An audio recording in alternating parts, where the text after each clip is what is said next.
É mais importante ser do que ter. É mais importante ser do que fazer.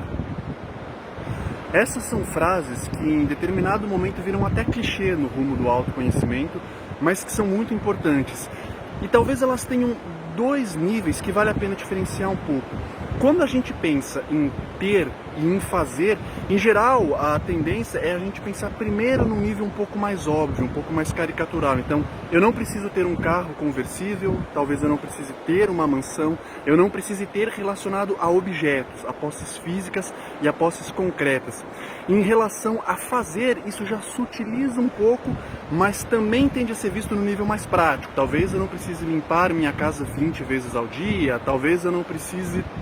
ficar tentando agradar as pessoas tanto, algumas coisas já um pouco mais sutis do que a posse de objetos, mas ainda relacionado a ações físicas em geral, a ações um pouco mais concretas.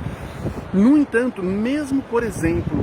se a gente sentasse para meditar, para fazer uma respiração, para observar, mesmo não tendo a posse de um objeto físico e mesmo aparentemente não fazendo, porque a gente está ali parado, entre aspas, não fazendo nada, à medida que a gente sutiliza a nossa observação e passa a olhar como a gente se relaciona com a nossa própria experiência, independente de qual ela seja, a gente pode perceber que ali ainda acontece uma determinada forma de ter e uma determinada forma de fazer. Por exemplo, na nossa própria expectativa, a gente pode querer ter experiências de felicidade, ter experiências de calma, de silêncio, determinadas experiências agradáveis. Por mais sutil que seja, a gente pode ter essa tendência a eu quero ter um determinado tipo de experiências e não quero ter um outro determinado tipo de experiências, como de tristeza, melancolia, raivas, mágoas. Mas ainda, mesmo que num crivo mais sutil, há uma determinada relação de ter e não ter. Há uma certa forma de posse em relação já não a objetos externos, onde isso é mais visível, mas em relação às nossas próprias experiências, por mais sutil que sejam. E o fazer também acontece de maneiras muito sutis no sentido de, ao invés de simplesmente observar a minha experiência, acolher ela, estar com ela, num certo sentido eu acho que eu preciso talvez melhorá-las, talvez corrigi-las. Essa experiência é boa, essa não é tanto, eu preciso melhorar para ter um silêncio melhor, uma paz melhor, uma amorosidade melhor, ou o que quer que seja,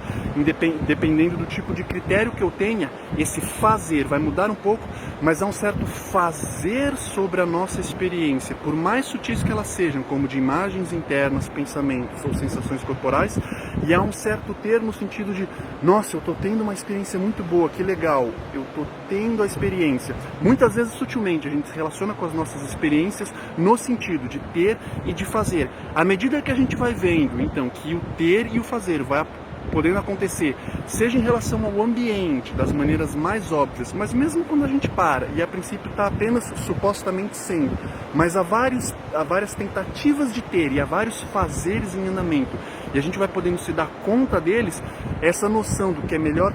ser ao invés de ter, é melhor ser ao invés de fazer, vai podendo ir para níveis mais sutis, níveis mais profundos. A gente pode eventualmente se dar conta de que, nossa, ainda aqui, mesmo no registro muito sutil, eu estava tentando ter experiências de iluminação, ter experiências maravilhosas, ter momentos de alívio, ou estava tentando fazer, no sentido de melhorar o meu fluxo mental, que supostamente é barulhento, fazer com que as minhas emoções sejam mais agradáveis, etc. Quando a gente vai prestando atenção nesses níveis cada vez mais sutis de ter e de fazer, é como se a gente pudesse aos poucos ir liberando, ou mais do que liberando, porque a gente não está fazendo, simplesmente em algum momento acontece, um nível de ser eventualmente vai se expandindo, vai aumentando, à medida que naturalmente, ao a gente observar certas formas de ter e de fazer muito sutis, e à medida que elas vão dissolvendo, à medida que a gente vai conseguindo simplesmente deixar de se identificar com elas, esse espaço do ser vai aumentando. Então essa frase, é melhor ser do que ter, é melhor ser do que fazer, pode ganhando outras conotações que de início talvez a gente nem tivesse se dado conta das implicações que isso poderia chegar no nível do registro das vivências íntimas.